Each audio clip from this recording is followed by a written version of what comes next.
Célèbre pour promouvoir la femme, l'intérêt de la femme, où la femme, se sent dans sa peau, se sent dans son assiette. Vous avez vu dans la capitale, même dans le monde entier, que même dans des infos ou des émissions, des magazines, un peu partout, des documentaires, vous avez vu qu'on parle que de la femme. Donc c'est le mois qui est dédié à la femme. Moi oyo et puis ça mis la maman, moi oyo ezali pour na biso botombo ya biso ya maman de bomoni ke lelo to kutani na spécial oyo ezali mois de la femme oyo ezala ki il fallait to sala yango elongo na équipe mobimba il y a CCTV Canal Congo télévision oyo lelo na zwami ngai moko te na zwami na madame Maya Mate oyo ezali moko ya directrice na biso ya rédaction tasimbi oyo ezali rédaction na biso ya Canal Congo télévision. Madame Maya, bonjour. Bonne fête, hein? En juin, en tout cas, on a bonne fête. Bonne fête à toutes les mamans, hein, les mamans de la République démocratique du Congo, les mamans du monde entier. Hein. Le 8 mars, l'humanité s'organise pour dédier une journée entière à la femme. C'est vraiment une opportunité pour cette femme-là de s'en saisir de cette journée-là pour essayer un peu de parler d'elle, de ses problèmes, de ses situations.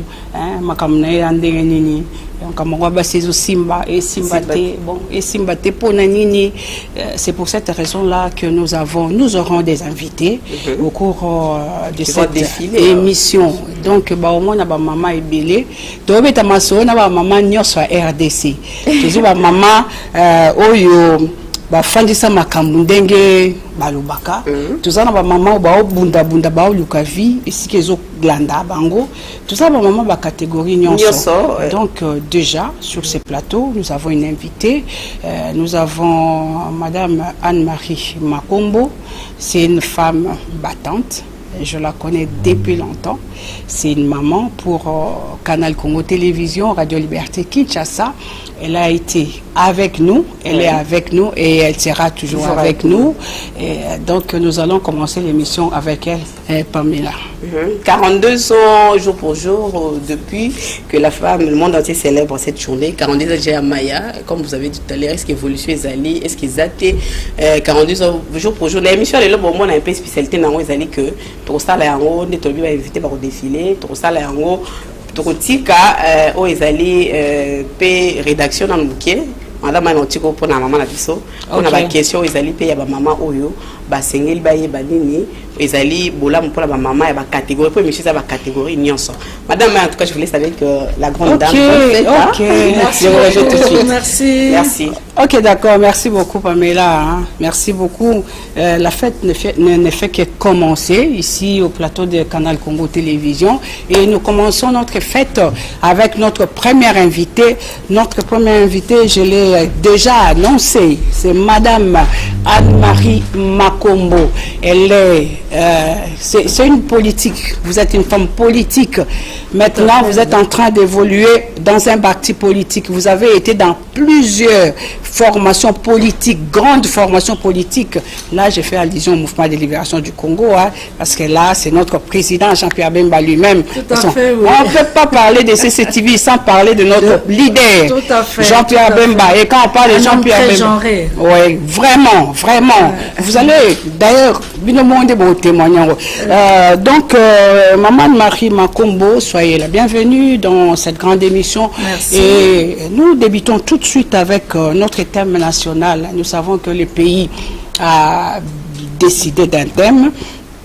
Le pays s'est choisi un thème, ensemble promouvoir pour la paix, la sécurité et l'accès aux services publics de qualité. Comment? Qu'est-ce que vous pouvez faire comme lecture sur ces thèmes-là? Ensemble, promouvoir la paix, la sécurité, l'accès aux services publics de qualité. Votre première impression? Oui, donc ensemble, promouvoir la paix, la sécurité et le genre par l'accès au service public de qualité. Effectivement, nous ne pouvons pas parler de la femme dans notre pays sans parler de la paix et de la sécurité. Oui. Parce que notre pays, depuis des décennies, passe par des turbulences, des guerres, et à l'est du pays, les femmes en souffrent énormément. Et ça déteint même sur la capitale, parce qu'à la capitale, maintenant, nous avons le phénomène des Koulouna, et nous avons maintenant le phénomène quand on vient piller dans une maison volée, quand il y a des jeunes filles, il faut les violer, oui. et etc. Donc, c'est un problème vraiment important. Donc, on ne peut pas parler, omettre de parler de la paix. Tant que la paix ne sera pas de fait dans notre pays, la femme aura du mal à évoluer. Parce que quand nous sommes dans la guerre, dans l'insécurité, les premières victimes, ce sont les femmes et les enfants. Donc, il faut nécessairement parler de ça, aplanir cela et ainsi et faciliter les femmes à rentrer dans les postes de prise de décision, à s'accaparer des postes de prise de décision. Pousser les femmes à cela. Et d'ailleurs, si les femmes sont dans les postes de prise de décision, par exemple, quand il s'agit des conférences, des discussions, des réunions sur la paix, comme le dit la 1325, la femme prend partie prenante là-dedans. Petit à petit, je ne doute pas une seule seconde, notre pays va rentrer dans une certaine stabilité. Oui, madame, vous venez de donner votre lecture de ce thème qui est retenu au niveau national. Je le répète ensemble, promouvoir la paix. Il faut promouvoir la paix, il faut promouvoir la sécurité et l'accès aux services publics de qualité. Je commencerai par le dernier le dernier aspect, l'accès aux services publics de qualité. Et si je peux me souvenir, la femme s'est battue pendant l'année 2018, je ne sais pas si ça a commencé un peu avant 2018, pour sa représentativité au poste, au niveau des instances de prise de décision. Dites-moi, si je vous demandais aujourd'hui, là, qu'est-ce qu'on peut parler, comment on peut dire en termes de bilan, d'évaluation, la femme qui s'est battue, quel est le résultat aujourd'hui quant à ces combats-là, pour cette recherche de représentativité au poste de prise de responsabilité? Bon, moi je dirais, ici j'aimerais vraiment faire l'honneur de mes aînés. La femme n'a pas commencé à se battre là en 2018 ou même 2006. La femme a commencé à se battre déjà dans les années 70 sous le règne de Mobutu. Et on voit ça, on vit ça dans notre code de la famille. Les femmes se sont vraiment battues pour libéraliser cette code de la famille, pour que les femmes puissent avoir certains droits. Et elles ont fait vraiment un travail de titan, nos grandes sœurs. Entre autres, celle qui était vraiment au front, qui menait la bataille, maître Marie-Thérèse Bassiala, qui a été honorable. Je ne sais pas si elle a été réélue là, cette fois-ci. Oui. Non, je ne sais pas non plus. Ouais. Donc, elles ont fait vraiment un travail de titan. Et petit à petit, comme on dit, l'oiseau fait son nid. Les choses sont en train d'avancer petit à petit. Nous avons pris la relève à partir de 2002-2003, pendant la période de transition. Et c'est comme ça que nous avons pu inscrire cette conception de la parité dans notre constitution. Ce n'était pas évident parce qu'on était moins, vraiment on peut dire tout juste 10% de femmes. Malgré cela, nous avons mis une stratégie en marche et nous avons pu inscrire cette conception-là de la parité dans la constitution. Et ensuite, bon, la bataille continue, le travail continue. Nous avons eu la loi sur la parité, qu'on appelle communément la loi sur la parité. Mais ce qui est très dommage pour cette loi, c'est vrai, nous l'avons eu, tel que le demandait l'article 14 de la Constitution, mais cette loi, malheureusement, n'a pas de mesures, n'a pas de sanctions pour confirmer la parité dans notre pays. Mais tout ça, c'est pour vous dire que le travail, depuis qu'elle a commencé, elle n'a jamais arrêté, elle continue et nous allons arriver un jour à bon port. Et Madame Anne-Marie Makombo, que cherche la femme? La femme cherche... La femme qui se bat. Elle se bat le matin, elle se bat à midi, elle se bat. La femme cherche à faire avancer son pays. Nous voulons que notre pays avance. Nous voulons que la démocratie soit effective dans notre pays. Nous voulons que notre pays se développe. Et pour atteindre tout cela, il faut que la femme puisse être dans les affaires. Comme on dit, Katia Masolo, la femme doit être dedans. Tant que la femme ne sera pas dedans, nous allons toujours tituber. Mais qu'est-ce qui empêche la femme d'être dans les affaires, comme vous le dites? Ce qui empêche, parce que pour l'instant, ce sont les hommes qui détiennent la majorité des postes de décision. Et les hommes ont tendance à nous saboter.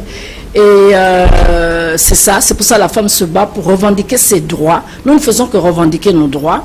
La femme se bat pour cela.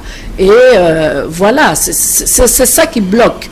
L'homme bloque la situation, veut tout pour lui. Je dirais que l'homme est vraiment très glouton, il veut vraiment tout pour lui. Regardez l'exemple en ce moment, les ministres sortants, je vous parie qu'ils sont en train encore de se battre pour se retrouver dans le prochain gouvernement. Et ils n'en ont jamais assez, quoi. Ils doivent faire, alors que ceux qu'ils ont amassés dans ces gouvernements-là, parce que tous n'ont pas travaillé honnêtement, ont amassé de l'argent d'une façon un peu illicite, pourraient faire progresser l'agriculture, se mettre dans l'agriculture, pour que le pays puisse avancer. Mais non, ils pensent qu'à eux, à être dans les postes pour se mettre plein les poches. Et vous pensez que la femme n'a qu'à chercher que l'homme lui laisse de l'espace? En vous entendre parler là, c'est comme si d'elle-même, elle n'a rien à se reprocher. Donc non, nous avons quand même des failles. L'homme est glouton, l'homme cherche à tout avoir. Tout à fait. Tout ça, mais nous sommes pas le mois de la femme, on fait le bilan et le bilan, elle est aucune responsabilité du côté de la femme. Il y a quand même un peu de responsabilité telle que nous devons améliorer nos stratégies. Nous devons être plus unis dans notre bataille. Ah, ça aussi. Hein? Oui, nous devons, par exemple, nous faire beaucoup plus connaître. C'est pour ça les médias nous aideraient énormément pour que la femme qui est en dehors des postes de prise de décision puisse voir quand même les femmes de la base puissent voir quand même qu'il y a des femmes valables qui peuvent les défendre, et ainsi quand nous allons dans des élections, ces femmes-là puissent voter les femmes qui se présentent à ces élections pour qu'elles puissent occuper des postes et défendre la cause de la femme. Madame Anne-Marie Makombo, nous venons de sortir des élections. Hein. Tout le à 30 fait. décembre 2018, à l'élection présidentielle, la RDC n'avait eu qu'une femme comme candidate à cette élection au niveau national. Une femme, une seule. Pourquoi? Et qui n'a pas pu avoir beaucoup de voix. Alors que vous, les femmes, les femmes, là, nous représentons plus de 50%, 52%. Tout à fait, tout à fait. C'est là où la caution était de $100 000. C'est pas peu de choses. Et certaines femmes avaient les pieds sur terre, ont compris que ces élections ne donneront rien. Rien de bon va vraiment tirer, rien de, je dirais, de démocratique va être tiré de là. Donc, elles ont préféré se réserver. Il y a certaines femmes qui ont quand même ce bon sens-là. D'autres se sont dit non, lançons-nous quand même dans la bataille. Mais l'argent faisait défaut. D'autres, celle qui a pu réunir les moyens, entrer en scène, et ce qui a manqué aussi, c'est la visibilité. Il y a beaucoup de femmes, à la base, ignorent qu'il y avait une femme candidate à la présidence de la République. Je suis une femme de la base, je suis souvent à la base. Mais là, la faute revient à qui? Mais c'est ça que je dis. Elle-même qui devait assurer sa visibilité. Là, effectivement, nous avons une part de responsabilité, nous les femmes. Nous devons assurer effectivement notre visibilité. Qui dit aussi assurer la visibilité, dit aussi qu'il faut mettre l'argent sur la table. C'est encore les moyens. Et c'est comme ça que les femmes réclament aussi de pouvoir donner leur apport pour ce pays, pour pouvoir gagner tant soit peu quelque chose et pouvoir se battre sur un même pied d'égalité avec les hommes. Là, vous êtes en train de demander des moyens aux hommes. Nous ne demandons pas des moyens, nous demandons de travailler, de nous donner les moyens de travailler. On ne commande pas. Ce pays, c'est pour nous tous. Comme on dit en lingala mboko eza bisonyonso. Il y a pas certains qui doivent s'accaparer de ça et croire et ce n'est que eux et ça sera toujours que eux. Nous disons non, non et non, ça suffit. Ce pays c'est pour nous tous. Nous avons droit nous tous à travailler et à donner le meilleur pour notre pays pour que nous puissions aller de l'avant. Et Madame Anne-Marie Makombo, oui. Vous évoluez dans un parti politique. Oui, tout à fait. Les partis est chapeauté par une dame. Tout à fait. Et comment vous vivez dans votre formation politique? Vous, la femme, dans un parti politique dirigé par une femme. Effectivement, il y a beaucoup plus de démocratie.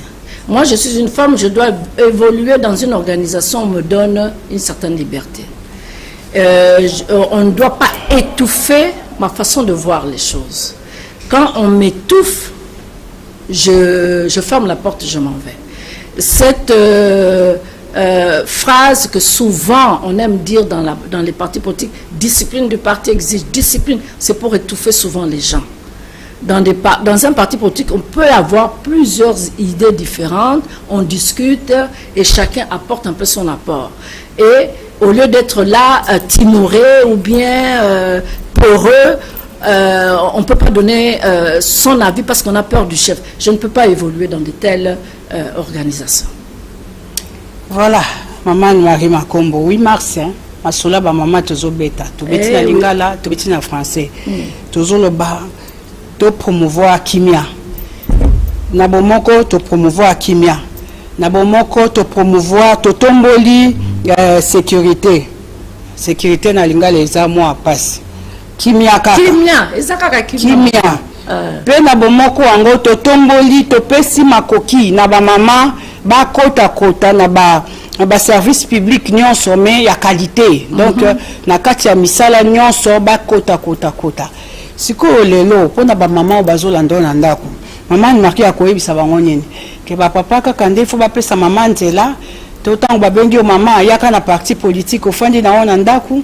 Totan ba bi bon visibilité mama TV yango yaka oloba na utu makamwa na lingana ngango te. Ok, le babou c'est ça qu'on vit tous les jours. Hein? Oui, il y a solo. Biso ba maman toza un peu konakobanga. Mais c'est un frein. Oui, pour la télévision. Mais mouké, au monde bien, maman Maya, mouké. Et tout ça, kokoba, maman Peming, bandi kokoma, kokoloba na télévision. Liboso zalaka boete, tout ça kokoba kaka. Ngayo même na télé mi liboso na yo. Liboso pe nazalaki pe na kobanga ngo. Wana kona ko sangote. Sikoyo na koma plus ou moins à l'aise. Tout ça ka kokoba kaka malembe.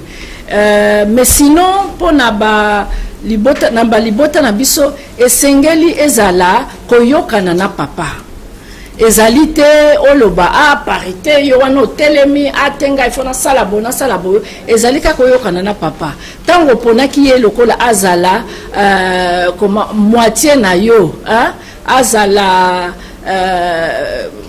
na lingala kitoko na kokoloba ndenge nini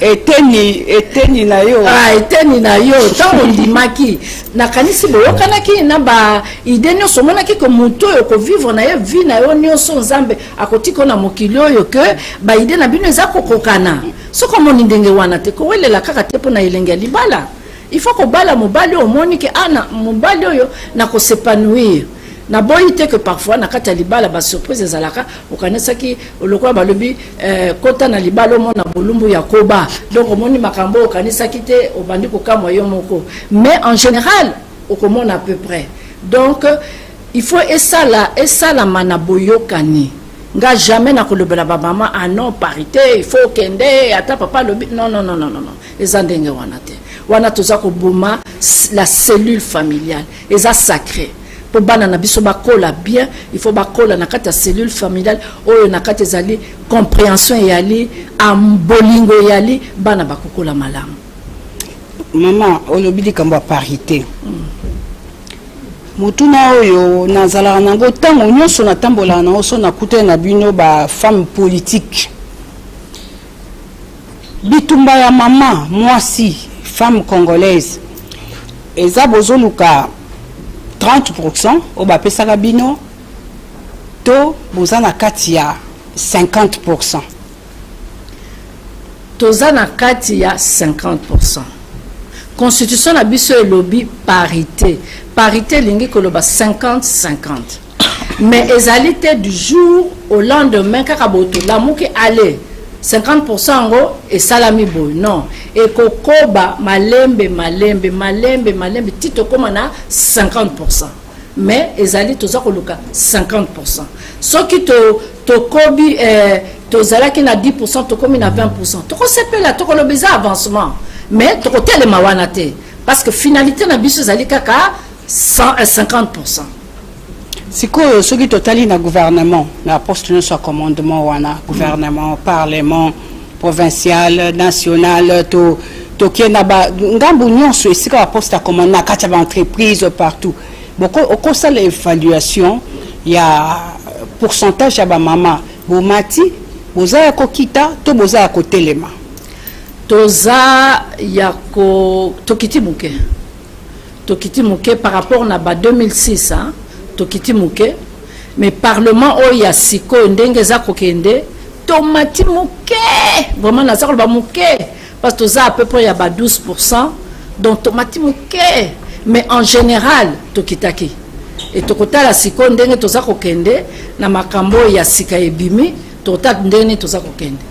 Ok, maman Anne-Marie toza na on a plateau tozo nga ngambo ya régie pour na osenga na réalisation ce qui a coaché la biso maman Oyazali numéro 1 il y a ministère à genre et enfants la République démocratique du Congo madame Chantal Safou yende azana moi message muke oyo na kolinga total yango na nosima tokozonga na plateau pour na continuer émission na biso régie.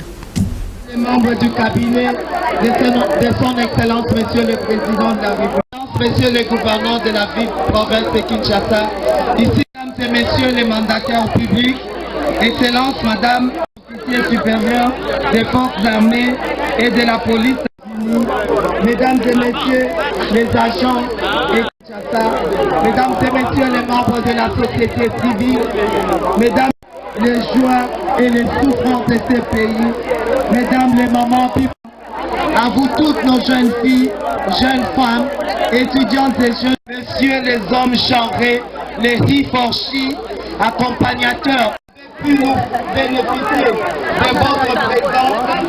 Nous pensons bien évidemment à tous avec votre sollicitude maternelle, acceptez que nous nous représentions ici, dans cette belle capitale, la couleur des beaux pailles que nous portons si bien et avec fierté. Distinguées premières dames, mesdames et messieurs, distingués invités. Nous ne pouvons poursuivre ce mot pour exprimer nos hommages les plus déférents à son excellence, monsieur le président de la République, chef de l'État, monsieur Antoine Félix, son excellence, monsieur Joseph Kabila Kabange, lui passer les flambeaux dans la paix, cette paix pour laquelle il s'est battu, pour la jouissance de leurs droits, ainsi que pour réclamer les mêmes chances que les hommes. Tout ce qui est acquis dans la douleur est précieux. Voilà pourquoi cette journée est précieuse pour toutes les femmes partout dans le monde. Et la commémoration, toutes les femmes du monde, car elles veulent conserver des acquis et des droits. 2019 nous invite en tant que nation et communauté à mettre l'accent sur les moyens novateurs, modernes à travers lesquels l'égalité des sexes, l'égalité entre les hommes et les femmes et l'autonomisation de ces dernières peuvent être renforcées en particulier dans les domaines Trompe de l'amour. Naza kotala awa. Nalingi tomona na ndenge toye awa. Voilà, maman Marie Makombo, tozongi na plateau, Pandeko Balandi. Pour remarquer, hein, Pamela, ozongi hein. Et na zone. Comme ça, on le vivre mamba vivre. Teza le max. Donc ba supporter biso mukola lelo. Sinon toya le bao lelo ba papa la cuisine, ba papa na sambeto. Il faut ba supporter parce que le pauvre moniteur so Pamela la diala tili pour c'est que makambozi bene na scène mama lo baki okoya okibala oya omona mutakala koba. Na expression mama la kayo wala mse. Maman mona mambebele na tout cas maman ngana zaki na posta na c'est pas ni pour na ko ndongo sana plateau na biso pour na ko répondre na maman nyoso ba ko landa biso maman muso atali ba ko banga lobi ah esenga na koko mana ni maman na kuna na moi na français belo maman ni ngia zo bana TV yo mukoni ngana ko lo bango ça de dire maman nyoso ya catégorie nyoso ba landa biso mais tout le monde qui sali 42 ans jusqu'à là. Pourquoi tu as combattu? Pourquoi moi ça zo comme si quoi zo linga tetilelo? Qu'est-ce qui freine ni les autres là bon? Qui moi ça combattu à niveau de linga. Ngana lobaka en résumé, on peut dire ce qui freine les alliés les hommes. Bambal balinge ba occuper ba poste nyas. Parce que basi ya motu ya basi égoïste hein. Ah, basa égoïste. Le to le bela bango. Égoïste makasi. Mais tu me le bela biso moko hein. Pour d'un côté otokona ba papa maman si ça na na lobaka bamibal balingi ba occuper ba poste nyonso balingi kotika la basité.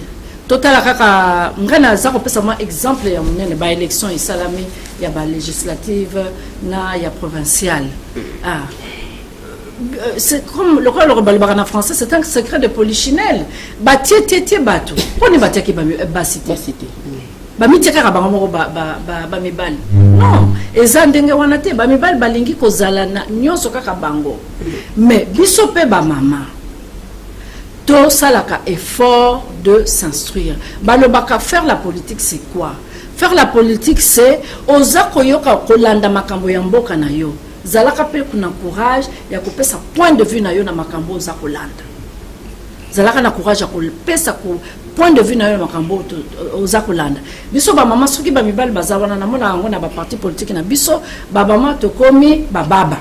To koka sus kopesa ba point de vue na biso te. Mais soko toza entre biso toza makasi pour na kopesa ba point de vue na biso. Na ba mama na biso. To tiemisa to beta nsuma boku makasi pona mama ya mboa ekolo oya yaki na ba mama député na ba mama sénateur oyo batalia wa batele mato betela mato pesa bango lokumu oya bango lokumu la biso tokumisa kabino mingi nyonso ya ba association potele mabomi betela maboko sala sima ya ba papa eza mosala ya malonga bongo oni pa mazosala tobengaka bango na anglais balobi qui force kokanisa na bomoko tosi tolobaki yango na français sikoyo toloba yango na lingala elakisi kokanisa na bomoko kotonga na mayele mpe na mbongwana yango wana molongo mobimba baponaki tokanisa na bomoko tata papa mama bandeko nyonso toza esika moko po tokanisa na bomoko makanisi oyo ekotonga mboka mpe ekomema mbongwana kasi biso na kati ekolo tozalaka toujours na thème national ewutaka toujours na kati ya thème international bongo la province et peu partout kimia ezate d'abord on a la guerre et le na lobaki même ata sikoyo kaka vol kaka na ndako baye koyiba bino bana basi bazawana taba mama bako violer bango donc kimia ezate et puis même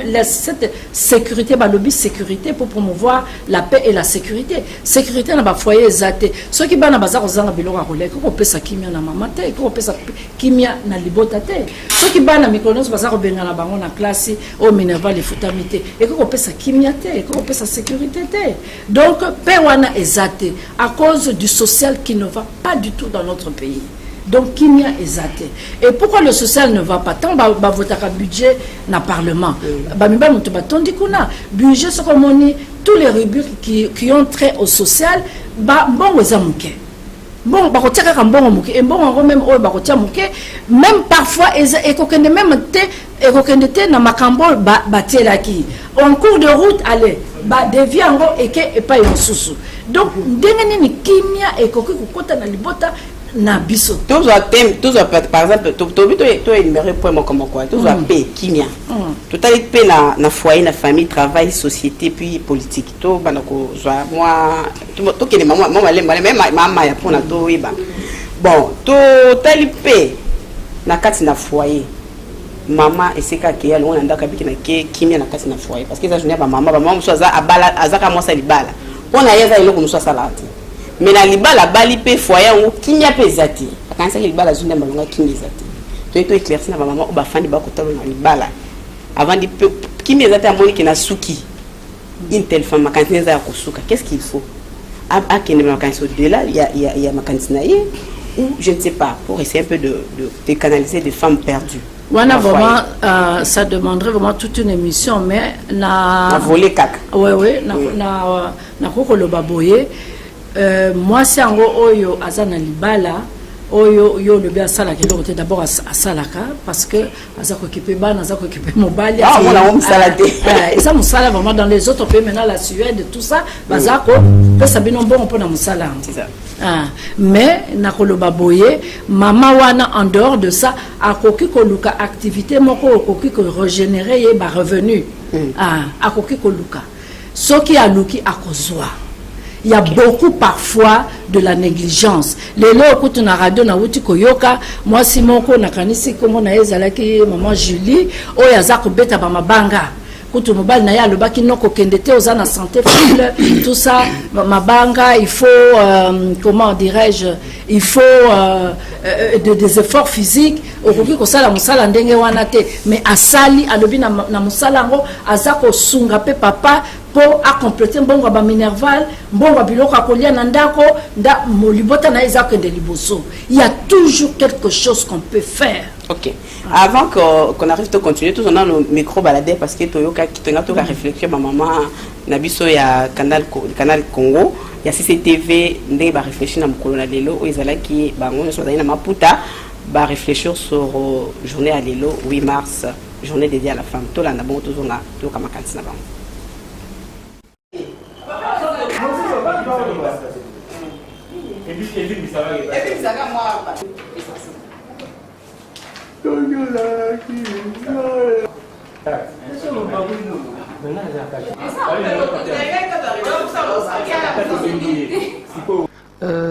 Moni Ponangai le 8 mars tokoki koloba boye eza combat au basi bamena depuis kala vraiment ezalaka toko lelo toko benga ngo Londres mingi ba benga à Londres kala bando benga en Grande-Bretagne depuis toko loba 42 ans sikoyo nde basi wana misala bande ko sala rémunération de babenga ko zwambongo na misala bando sala na égalité avec les hommes quoi.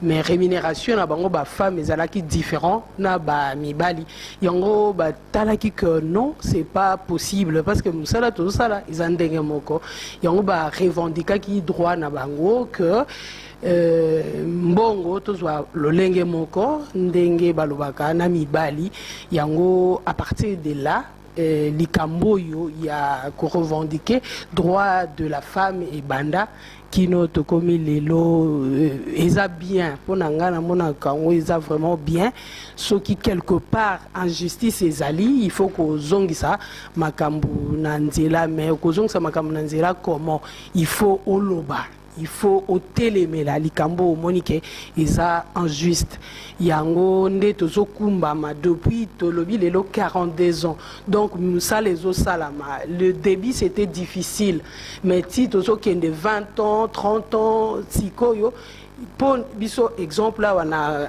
RDC to yeba ki angote tokuye koyeba ngo kalate awa que basi ba revendikaka droit eza na journée moko eza dédié pour la femme, journée internationale de la femme, et il y a vraiment kalate awa na RDC sikoyo to commence l'effort tomi kotisa c'est-à-dire na liputa kakate po koma ki ko beba e koma ikaka to lata bana balata na ba bébé au mona lati, mais heureusement basi mususu kaka parmi le basi mususu ba ki banga ba baby ça, mais parmi les basi kaka mususu bazali ba combattante ba battante ba ki ko bongisa ba bitin idéologie ya likambo ezakaka esuka na kolia ko bina ko lata te, il faut to salaka ba atelier tolinga kozongisa basi na conscience que moi si il faut azala ayeba kozwa valeur na ye, il faut sala musala, il faut mobile azo sala ye pas sala ndenge mobile azo zwa montant par exemple $1000 ye pe faut azala na kosala na kotanga na kosala misala ndenge ozomona journée ezoko bate ezokende ti lelo particulièrement pour lelo eza thème nango promouvoir la paix, la sécurité, le genre par l'accès aux services de qualité, c'est-à-dire quoi? Moi c'est bonjour. Merci Maman Pamela. Nga na robeta c'était mingi penza te côté à thème na biso mais makam dans loba et ça peka la rapport hein na moi thème et ça au sujet il y a participation à la femme né balobi l'accès aux services de qualité. Nga na lobela plus pour la participation à femme na politique na ba instance ya prise de décision tout le monde a que ba femme baza moins hein baza moins na politique surtout que à niveau ya parlement tout le monde a que ça na assemblée nationale 10% à ba femme surtout que à niveau il y a ba ministère le gouvernement où ils a sortant 59 ministres tout le monde a 7 femmes. Surtout que la Cour constitutionnelle ba basi basalité. Surtout que côté à nini ya jamais tout le monde a moi si moko za premier ministre. Et ça ka interpellation moko o nga go sala côté la biso ba basi que tout téléma. Tout le monde qui a ba élection ba basi bazalaki quand même hein mais tout le monde qui va voter qui ba basi mukie.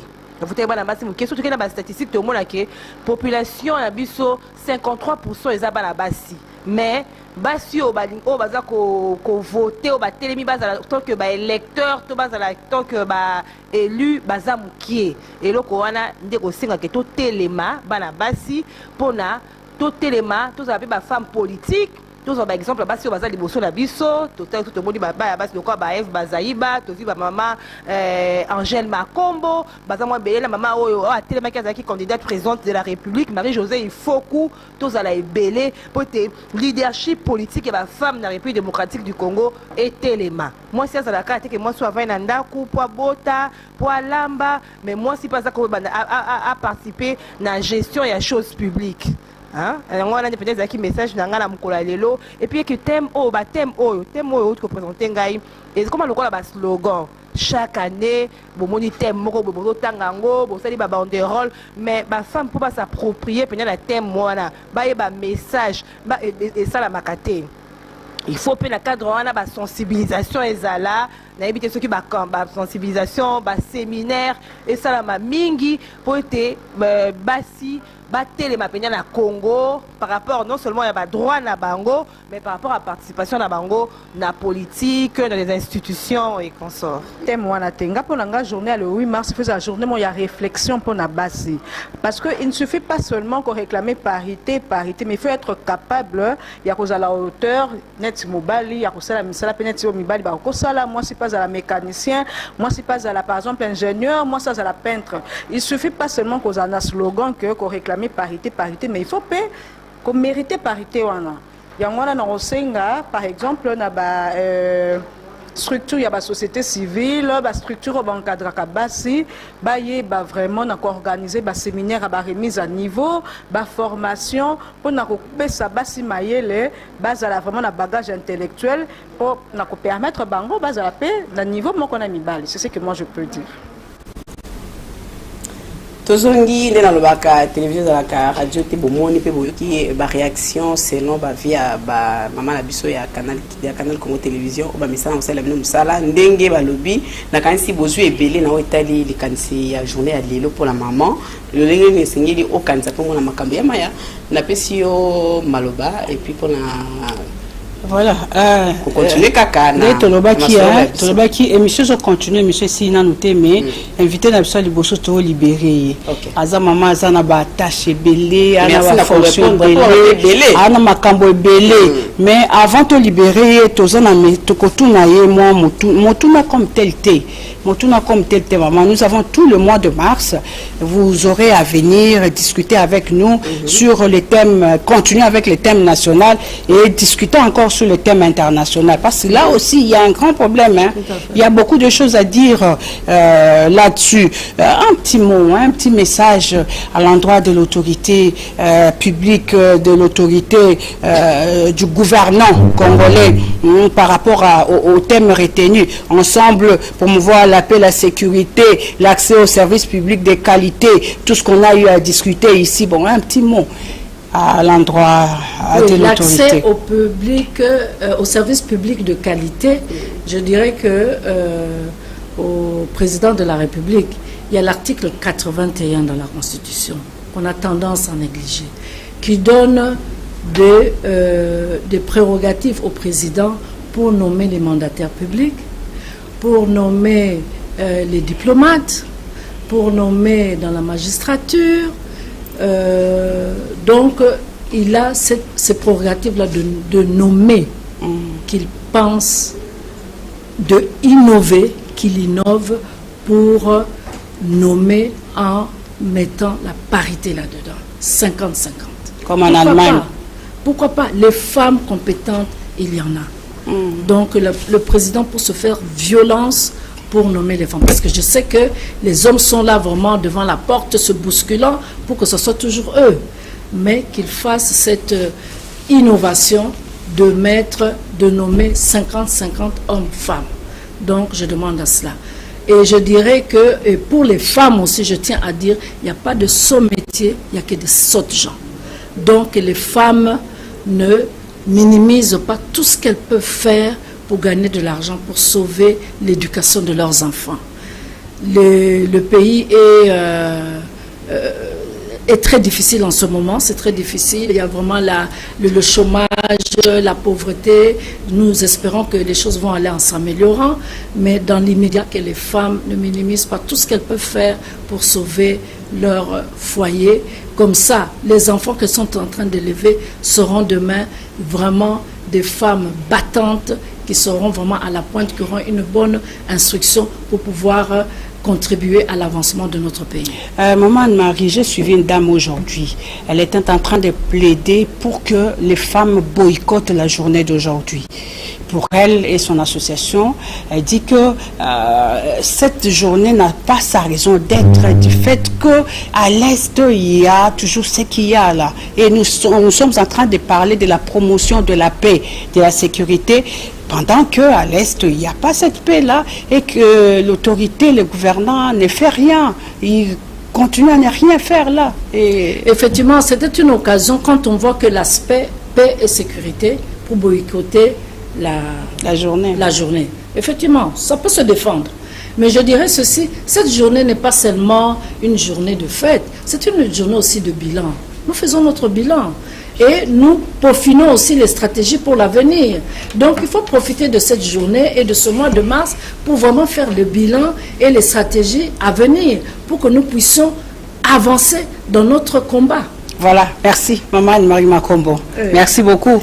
Chers amis, nous allons libérer notre première invitée, Pamela. Oui, Tozoti Kandela, Maman Kende. Oui, Azama Mbobele, sinon banda fete wati butu. Titika et tozoe. Tozana mwa mobimba. Téléphone ezaka polele. Toba mbele na butu na tongo ernyo sakoya. Vraiment, je suis disponible. D'accord. Merci beaucoup. Merci beaucoup Maman. Merci à vous aussi, bonne fête. Merci pareillement. Directement suivre Maman Israël qui a parlé de difficulté de travail de la femme. Difficulté, moi ça va reprendre ça là. Suivant Maman Israël, le temps de recevoir notre deuxième invité. Israël a joie. Mama ya bana mibali nazali musali na Nzambe visionnaire ya église Jésus-Christ et la vie nazosa ela Nzambe makasi na domaine na santé na kati ya mboka. Bon na le 8 mars lelo vraiment ya liboso na koyebisa ba mama nyonso na kati ya mboka oyo ke ngai mama Israël a joa na linga kabino makasi na linga kabino mingi yango na bomona ka ke ngai naza mama ya mibali na bino na bongisaka mibali na bino pona bino moko basi na bango pote mabala na bino eza na kimia message ngai nazali na yango na memi na kati na émission na biso epai na Pamela lelo ezali message moko ya kimia na kati ya mwasi kimia ya mwasi. Merci beaucoup biso basi d'abord babenga biso les faibles êtres babenga biso bongo. Alors kotala malamu na ndenge ngai mama Israël a joa na koli na kati ya mboka oyo banda na bandi musala nanga na kati ya musala penza na kati ya musala mwasi azala na kimia te mwasi na kimia te être mobali azali fort être pona ko sunga te mwasi na kati ya mboka oyo asala musala na kimia melelo o biso tozomona penza te musala na biso ezali déranger makasi penza na ba fort être soki eza na ba mibali bayebi penza te mwasi wana saka musala moko songolo pakala mibali wana bazana batite na bango na leta ba dérangement ebandi na musala oleke basunga parce que nga na ebite mwasi oyo azana na makoki ya kosala musala moko songolo pakala na kati ya mboka gouvernement il faut esunga mwasi wana papa mama pardon Pamela il faut basunga mwasi wana pona kosunga epote musala na ye etambola malamu eleka bien et surtout que musala wana soki eza musala moko très important musala moko malamu na kati ya mboka tala na kati ya mboka oyo nazosa musala makasi ya kobongisa mabala ya bato na domaine en santé ngai nde mutu nabongisaka mibali na kati ya mboka oyo naswanyaka baforme nyonso ba maladie na kati ya mboka oyo lelo bato ebele bakufa te parce que nga mama Israël aja naswanya bango nazwa pe likanisi ya koleka na batele na baradio pona koteya bakouple koteya bajeune makambo ebele oyo ezali kotalisa musala pe kimia na kati na société kimia na kati na mboka bona nyonso wana bongo sikoyo eloko nazomona te namona kapenza te na musala ndenge biso basi to salaka ozo sala ebele me mbongo mukie mbongo ezomona te pourquoi parce que yo mwasi musala ozo sala ebele ozo pesa nde na leta mukendo ozo tikala nango tala basi lokola biso ba oyo toza basi oyo toza ngana za na 52 travailleurs ngai mama Israël a joie na niveau ngana za na longo déjà 52 familles na chômage na zela nanga 52 familles ezozo quand même mwelo kwa kolia mwe kofutela bana mneva na classe mais ozana lisungite na kati ya mboka ozana lisungite na kati ya gouvernement est-ce qu'on a kimia parce que moi si aboye avant basunga yo il faut banda ba démarche boeti au sali ba démarche boeti au suki au zupe et l'autre côté au katenanzela au zongi au zangi kimia au salaka mingi membongo et mona na katenanzela au zandumba bako sakano boeti au kufina sida okei na so vérité ok soko zandumba nde bako profiter basaka no na ba forme nyonso mais biso lokwa ba tozanga na za musala ensemble na za muto na yebi la justice denge salaka parce que justice ememela ka muto la sécurité mwena sa makambo bongo ezate okoza na posa likamoko sala kuna il faut pas bimisela yo autant ngai naza na 40%.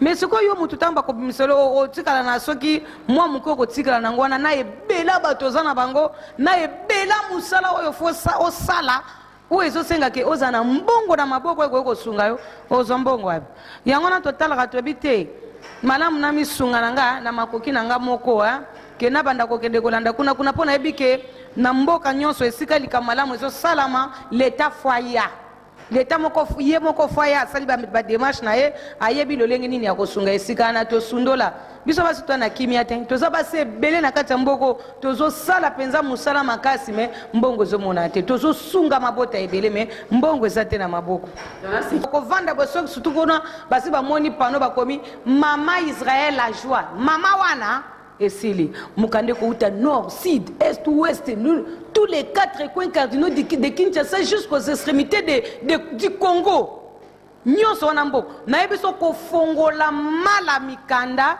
ozangi na esika ya kotia badokima nayeba biso totambola na oyebi nga na sala na braza kuna soko se présenter ka bayebi yo bayebi nombre ba travailler na makamno nyonso tutututu esili ezaka kana mwa mukanda okofuta ka mbongo ale au foot ba peso kaka moi mukanda mo ba peso osa déjà reconnu na l'état c'est fini ozo sa musano muto ko déranger azate o message na kopesa na l'état on sala biso posa ya koboya kozonga mboko pona ni po oza na kati ya mboka no moko ozo travailler oza na kimia te soko bimoke na bamboka ba pa obandi ko travailler oza na kimia ngana ko senga kana na gouvernement ndenge to sambela ki makasi ndenge tozoko ba ko sambela makasi penza te kimia eza na mboka nzamba tinda mbongo yeuta bipai na bipai eya kotonda na banque pote congolais moko na moko azala malamu vraiment na kosenga penza te na gouvernement vraiment botala nano likambo ya biso basi na kati ya mboka aussi tu biso ba mama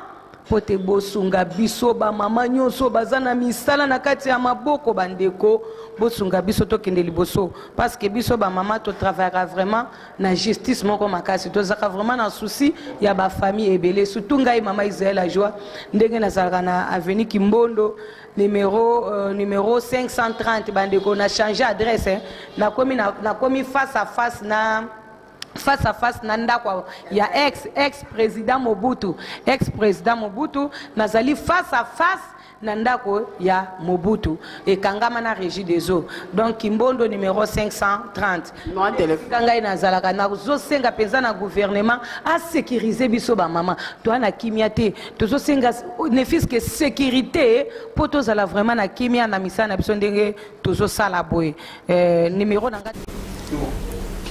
Voilà, bonne fête, ils ont continué parce que tous avez besoin de maman loba, papa tous en langue journée à biso batika bisna papa tina banda kuto loba, on doit s'exprimer tous loba, kotal sana musala, est-ce que musala en ya qualité mais maman ya mettre lobby service de qualité, service public de qualité. Tout le monde que moi si a une difficulté dans musala. Ce qui accès à moi na musala pose alors le poste dans un problème. Oye na moto na mutu mais ba comme kotala makamsu na musala. Moi ça a difficulté makasi maman hôtel kolba tout aller na 20h voilà, maman Israël la joie. Ya solo Pamela Tolandi maman Israël la joie quand naza invité te mais ndeko na biso a ko intervenir mais na ninga na lobabo mon ne ko lobi is très important to rekenema modèle avant kuto en amont to longoli niveau na milieu musala to ke même na ba classe to ke na université hein bana na biso bazana université les filles et là on y ba vivre te pour na ba point tata mukolo Pamela tata mukolo akoza pala ni mais azo exiger que moi na akoma moi si na pas passer ba point là tu me vois pour ça voilà je l'ai aspect on apprend de ton joueur million musala siko bonjour maman bonne fête hein. Oui merci beaucoup bonjour et c'est moi koyamba merci beaucoup na sepeli koleka na plateau ya CCTV na likambo etali mwasi tomoni ndenge babiki mwasi azali cible aza autour de tout na makambo ya musala ndende ko mama Israël aja utikoloba est-ce que ozo ndenge ne na likambo mwasi kaka soka ki il faut difficulté na point nyonso bon nzoto ya moi c'est comme des temples ya réussite na bon moi je pense autrement hein. Des malades genre de que moi si comme si vous voyez vraiment bon c'est valeur n'a été moi je pense que c'est la femme elle-même qui est à la base de tout pour moi si il faut d'abord attention na yemoko il faut miyeba aiba zanani aiba objectif ne alingi quelles sont vos ambitions hein, on doit atteindre pour ça c'est ça le problème. La femme aime plus la facilité. Elle facilité, non, ça doit se mériter. Donc moi, c'est face à l'effort, yemoko abunda pour arracher et le voisin en gros pour ça. C'est ça. Donc moi, je dis toujours, même si tu es dans le milieu de maman Maya Lobby, dans le milieu scolaire, même étudiantaire, au monde moi aussi j'ai été étudiante. Mais ezabilo ko mususu pour que professeur a comme un niveau ya ko linga moi si to fille to étudiante et ça par rapport au ya moi si moko facilité légèreté biso so de capé na milieu wana balinga biso te pourquoi soit moi ko na ba rigueur objectif qu'est-ce que tu veux venir faire professeur to mobile a remekate a luka a salo buzo ba mususu c'est ça le problème. Est-ce que oyebi ke mususu za la rappeler au boy na yo mais au boy na yo mais aux cibles. Et comme problème pour la vie, c'est-à-dire que ceux qui au bout soit échoué, soit nous allons rejoiter, et puis la crise, la difficulté, moi si il faut arriver toujours à céder, la plupart, parmi tant d'autres quoi. Bon, regarde toujours ceux qui montent comme à aborder pour abimanaï aux amakangunaï, c'est parce que bisomo d'abord to pesa qui ouverture wana. Par rapport à l'accoutrement, par exemple, habillement, et quoi attirer, on dit tout est communication. De toute façon, on l'a dit, tout est classe, ok, cours, mais on laisse comme tout est concert. Il dit ça, ton professeur a atteint ça, qu'est-ce qu'il va faire? Donc, la manière là de se comporter, il y a un professeur qui est attiré, professeur. C'est bien que ça, professeur Abi, bon, on a ça, on a TPT. Moi, je pense que il faut que côté là, défaut la bisomoko. Qu'est-ce qui fait que biso qui n'est la libosse? Parce que moi, c'est pas parce moi, c'est ça moko moi si. C'est-à-dire que quelque part, moi si moko azali à la base il y a malheur tout ma kambo. C'est ça qu'elle est en train de dire. C'est ce que tu dis. Donc maman la biso pe aza déjà, tu as toba qui va maman redéfiler. Déjà maman la biso ça. Maman ça déjà sur place, tu yamba épée.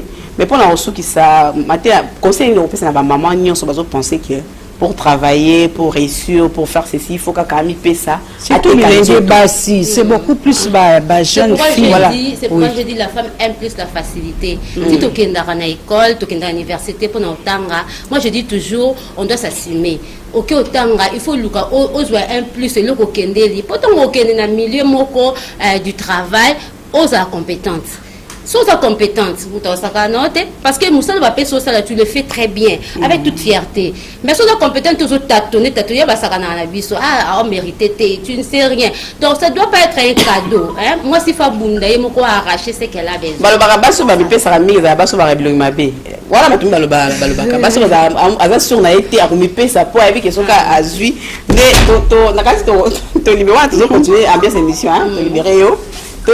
Maman Moussou, maman la biso à Kota pour essayer un peu de le temps toujours maman docteur aya au Kota mais tu continuer hein tu continuer parce que dossier oyo ngambu ya ba jeune fille est très important au moni journée à l'élo et ça kakate uniquement pour quand on parle de la femme, hein, dans la femme il y a l'enfant, il y a la jeune fille.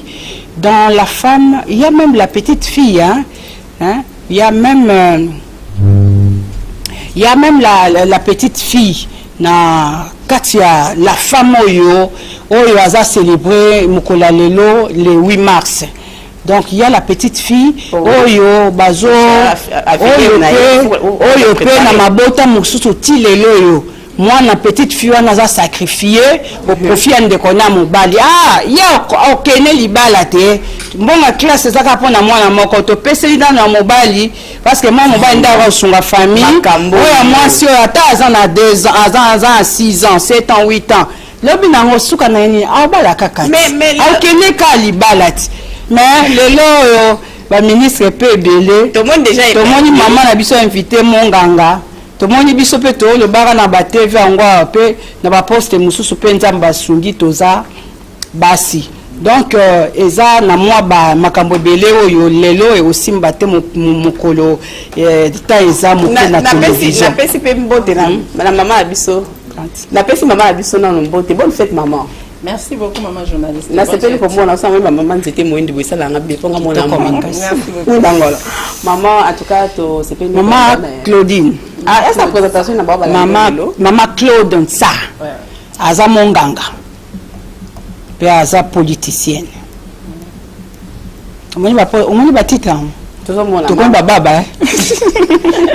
On veut la combat pour l'année. Pour un Camboya qu'on sacrifier bana basi l'avantage d'intérêt à mon. Oui, dossier on a pesé mon c'est quoi on se retrouve avec des femmes au Bazali, nous deux arbres. Nous sommes des femmes, on te télé la liboso avec Tandabi dans Kebo Landa biso. On peut si maman dit le bana Camboya. Journée à l'élo un message à toutes les mamans pour bazo talabiso. Bon, journée à l'élo message à toutes les mamans et zali qui font maman ne soyez bas, qui est journée pour na biso. Bien qu'il y ait une journée internationale des droits de la femme, mais la journée, moi, si, il faut se là. na makambo oyo basi ba acquérir ti lelo. Parce que moi si foyer ba que mes bandeli ya mokili, moi si ba bandaka même pas ko compter parmi bato. Donc ceux bazo ça la recensement, moi c'est ça qui mutu mongo ceux qui bazo ça la recensement, ya za na banyama kuna na sima. Bazo compter mibali. Ata bozali 10 femmes, yango na mona même na français, ceux qui basi baza même 1000 ba ko ba elles sont.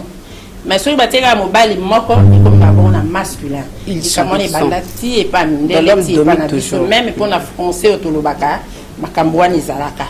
Il faut tous se battre pour bisoper un jour même pour na ilwana et comme appelle elle.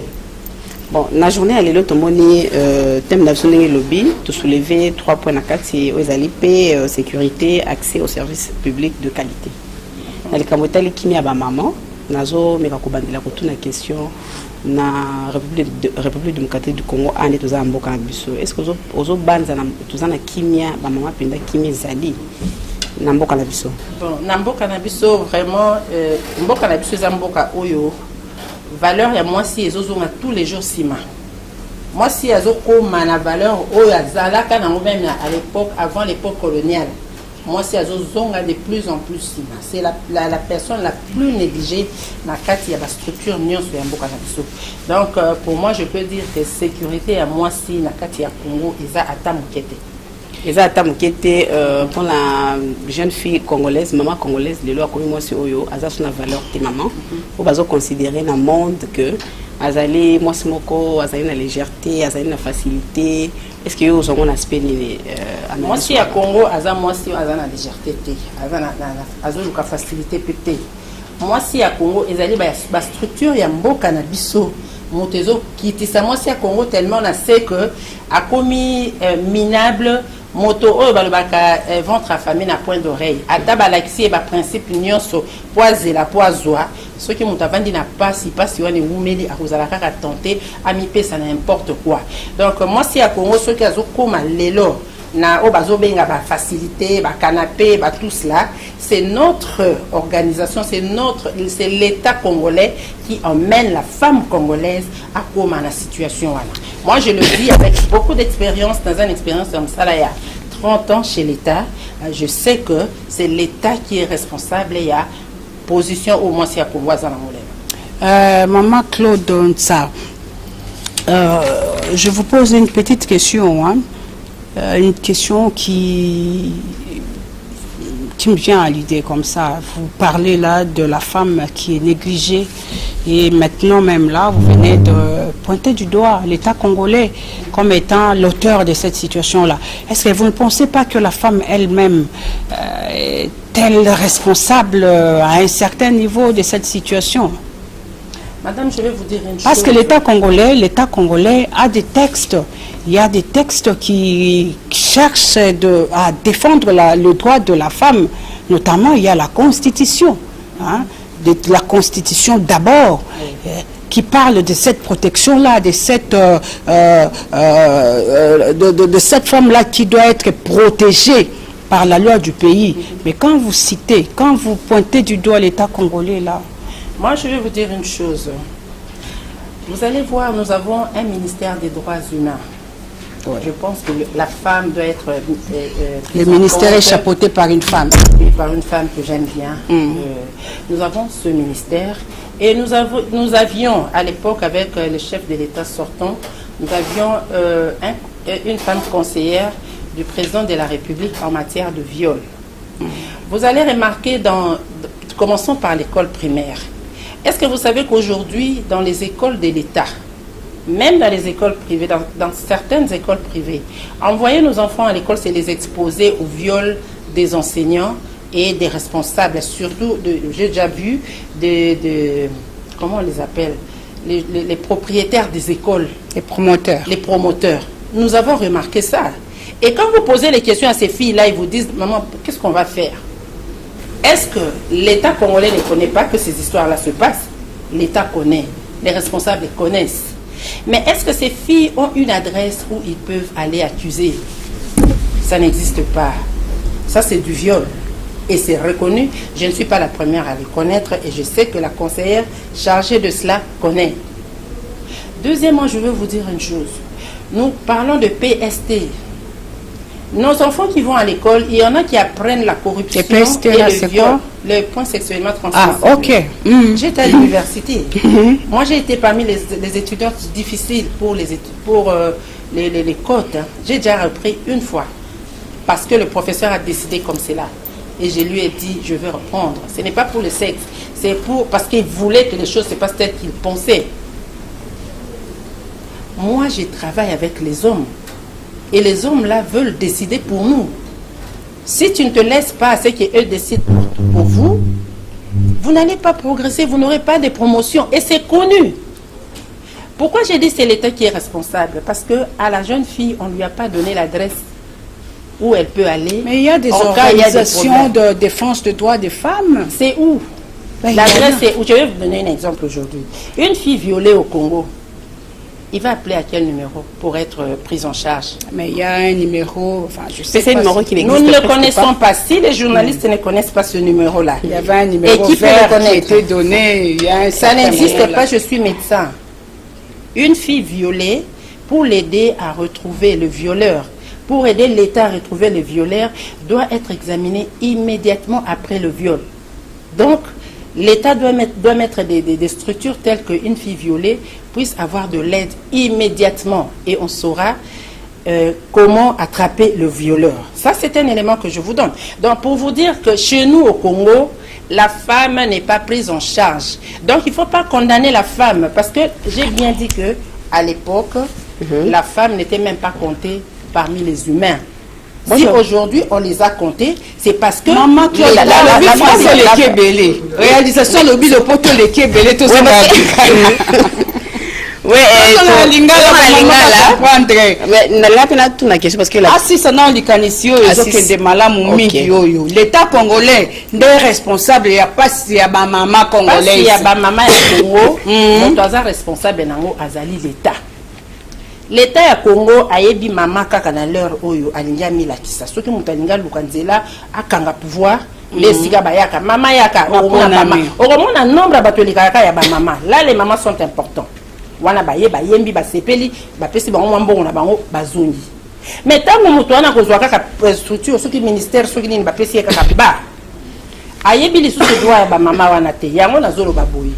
Nelo tozo condamné batumsu bazolo ba la femme doit se prendre en charge parce que yemoka yeba ke faut tanga mais moi ça yeko tanga professeur ayebisi liboso yo leka il faut bimananga tata mukolo maman likamwa passe na wana za école primaire na yebisi bino ke bana na biso na école primaire baza ko déviager bango na ba maître uso ko zape koko na yeme le maître wana toza na place to ke no kufunda ete biro nini to kufunda soki mutaza violé. Parce que dans le Bible, va violer, ce qui est adresse à Kobengate, beaucoup kangara jamais violeur. Comment ni? Donc tant bazolo ba structure wana vraiment une violence faite aux femmes, tozo monaka ba manifestation, tozo monaka ba voyage, ya ba chef ba structure, mais l'impact sur la base, sur la population tozo monate, ya ngo bozo mona ba fille na biso ceux qui va violer, beaucoup sambati, beaucoup zora jamais ma preuve. Parce que la structure mogoté moi ça comme exposé parce que si on viole une fille aujourd'hui aye kaka ndenga zawana batie ba structure na ba hôpitaux oyo ya yebi ke soki ba violer na kokindi soka tie kunda ba processus ezali o ba kosala ke to kozwela élément tel soka cité kombo mutu tango to ko examiner mutu na ba élément wana to koyeba soki ezalaki yeto ezalaki yete eza biloko cherté eza biloko ezala monde entier na bato bangi ko combattre viol. Mais pas n'habitué exaté. Mais parce que tout le monde parlera de lutte contre la violence faite aux femmes, mais d'abord c'est lui-là, bazo salamoté. Ceux qui mettent à violer moi nanga, moi na ya yebisinga, na kene ba structure essentielle ba examiner, à citer comme va mettre. Tant que tu regardes te comparer que ba kanyi mettre, n'est-ce pas pour protéger ba na msusima. Alors ce bo salamoté, c'est parce que bo yebité, c'est parce que bo lingité. Ce qui est limité, c'est parce que basi à Congo. Donc, basi à Congo, photo yebake. Ce qui est le moi, c'est à protéger, même dans Moussala, même dans la classe, et ça parce que l'État n'a biso mutalingi, moi, c'est à la protéger. Et puis, totalement, la plupart, il y a ma maman, oh, tu as classe au bazar, tu bien à Kabazana, moyen des femmes pauvres. ce sont elles qui sont souvent de victimes. Hein.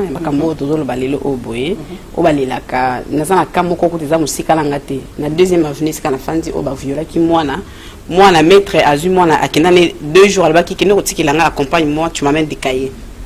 Moi, la même, oui, tu m'amènes à la maison. Et puis, professeur, dans un coin reculé là-bas où il n'y a même pas, il n'y a même pas d'avenue. À la classe,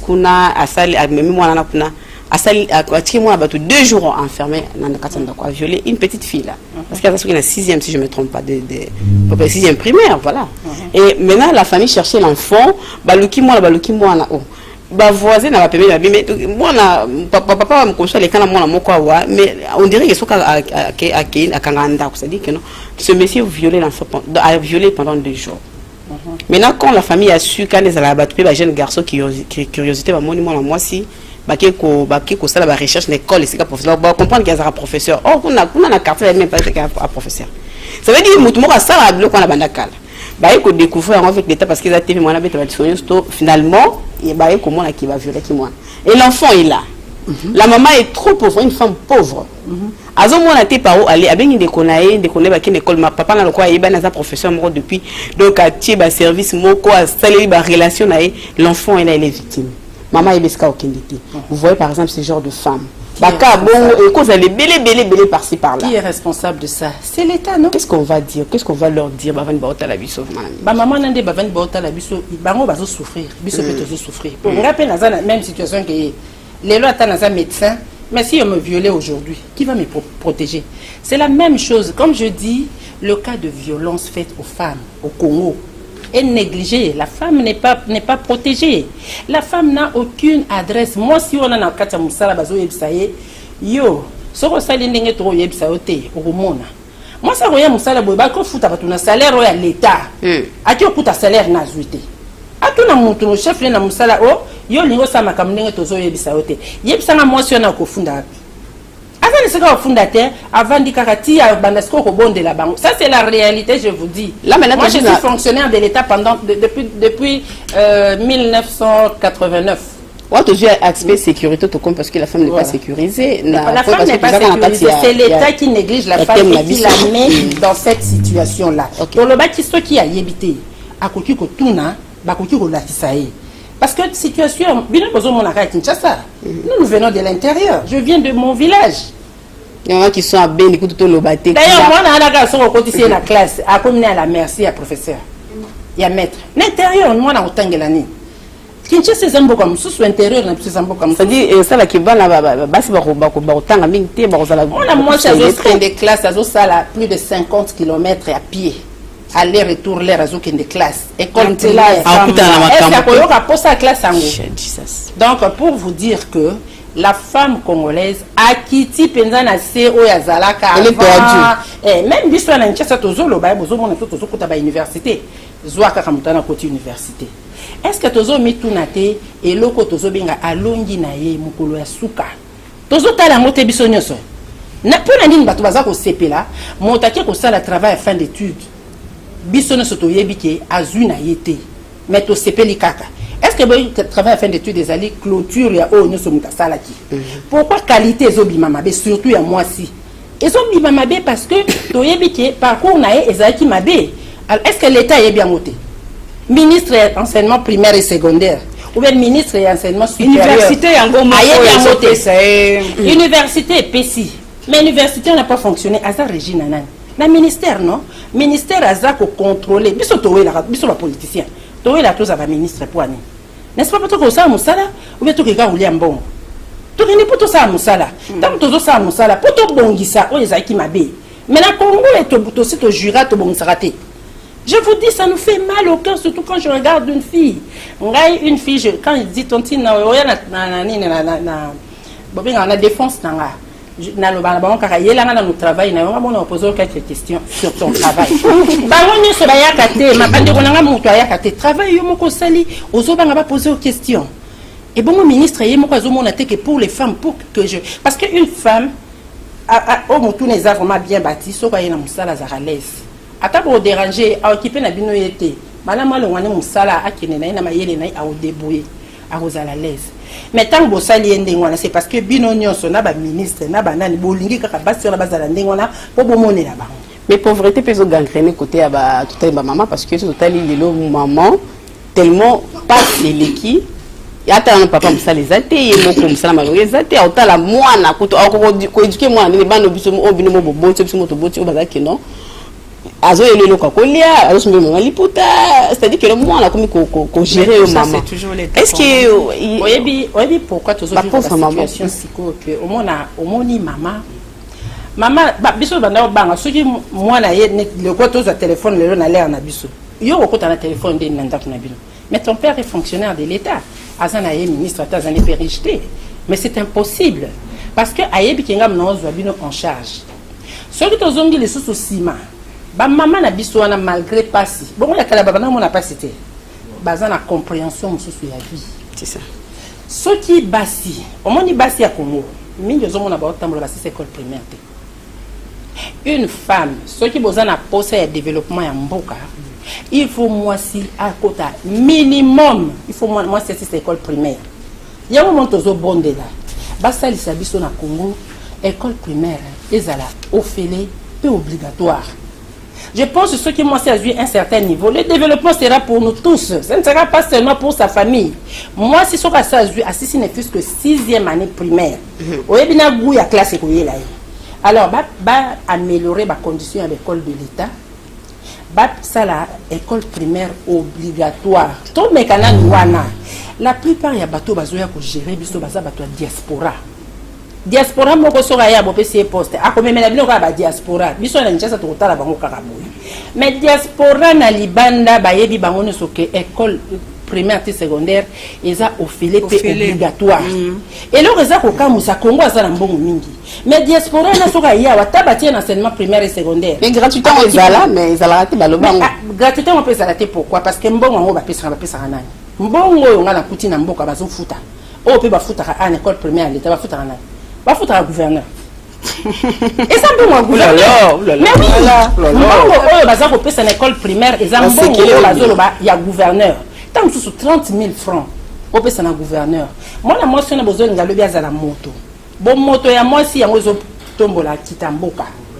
Alors et l'autre pour moi si abanda ko bonga obligatoirement moi na moi si faut ça 6e année mais la condition mboka yo kene. Alors si bolingi 6e année primaire wana tene espérer pas avoir une femme efficace en RDC. Maman Claude tozo kena ko sukisa pambela tozo koma na suka ene. Oui na tu na question moko to lobeli mingi baspe wana to mekana ko lobali kambo ya accès hein un service public de qualité.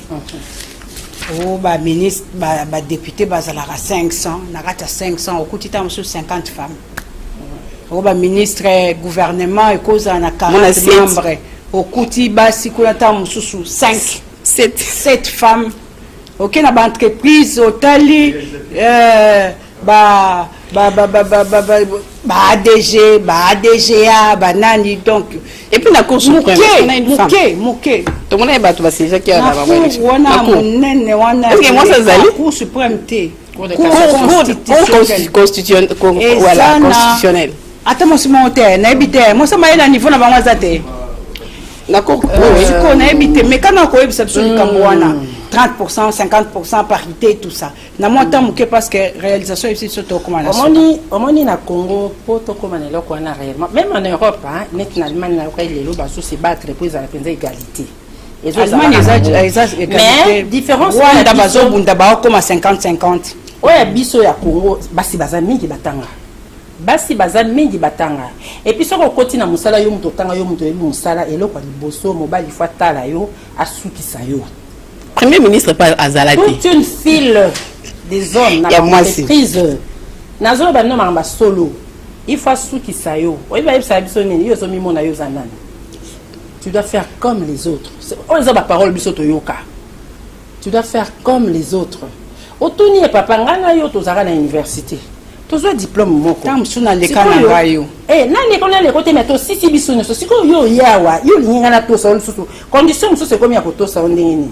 C'est comme ça que le bon au matin qui nous fonde toute une structure wana ya kufunda pour les droits humains à côté de la biso comme kwa ndenge wana te Et Sengonini, l'État congolais, Azako Yoka, Tango Basi, Bazako se plaindre. Les autres, il y a qui pouvoir, il y a qui poste, il y a eu le poste canapé ou quoi. Mais Azaki, parce que Asa la Kassinini, Babengani Awa. Surtout ceux qui bottaient dans les obés, qui s'appellent Batal, Babi, moi, c'est qui tombent à côté de la communauté. Maman, pardon. Akaya, Babengani. Si finalement, le bibon est là, parce que donc les femmes aussi, dans des assises, en tout cas, elles sont souvent absentes. La prise de décision, les femmes ne se retrouvent presque pas. Et puis, Malobamine, tu qu'on s'est décidé sur quelque chose. Mais moi, si on a un canapé, maman, moto, il y a tchèque. Ceux qui ont été moi, c'est un Lobani. N'est-ce pas? Moi, je suis partie, je suis femme. Je suis partie comme ministre à la Chouapa. J'ai fait 3 mois. Allez voir comment on a créé même les foyers sociaux. Au cas où un foyer social, les Aténakatamboka. Et les femmes se sont retrouvées en 3 mois. Et finalement, les hommes ont dit yo,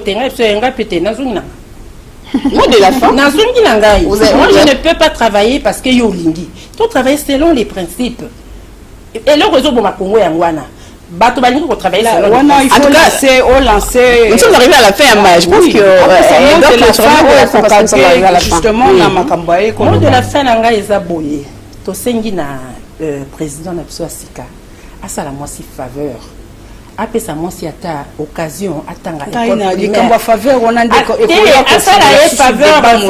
faveur, il y a nité. Sur toute l'étendue de la République, à permettre, pas seulement moi, si mobile peut profiter parce que c'est comme moi, si, à permettre à moi, si à ça, l'école primaire, au fêlé, à foutre même pas bon, on a appelé ça gouverneur. Ça, c'est mon premier point. Le deuxième point, pour protéger la femme, c'est le bureau officiel. Oyo basi, bakoki kokende ko fundaka, ceux qui ba sengeli kambo sengeli te na musala. Wana pe l'État koyeba comment faire pour punir batuana. Troisièmement, ceux qui bazo kokate na matière ya viol, fait il y a violence ou il y a viol particulièrement. Il y a des experts au pays qui peuvent les aider pour makambouane ici là.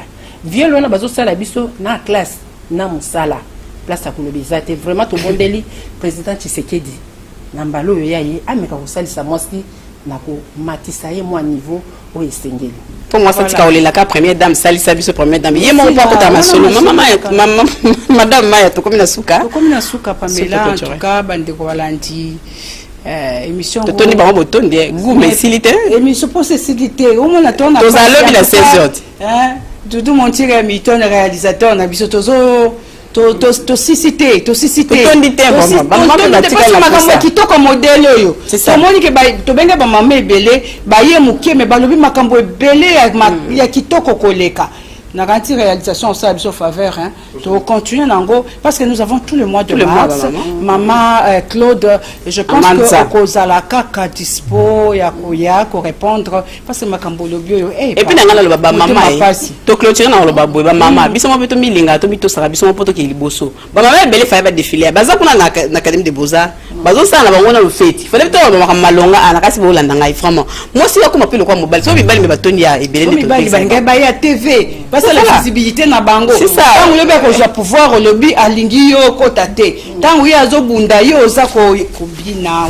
Merci beaucoup to plus merci na Kiné Congo hein Kiné Congo sali balatinga kitoko merci à Kiné Congo en tout cas pour l'habillement et voilà nous allons nous retrouver demain et joyeux anniversaire à madame Yvette l'épouse de Papi de monsieur Papi en tout cas à la grande équipe merci Dodo Montire qui a été là et puis à Moron Djambé et aussi Dieu qui foi Aleka Bongo et puis merci aussi à Romain hein, pour le programme après ce temps Ebélé Romain Makonda et à notre DG Mamba Jean-Jacques Mamba et à tout le DG Jaré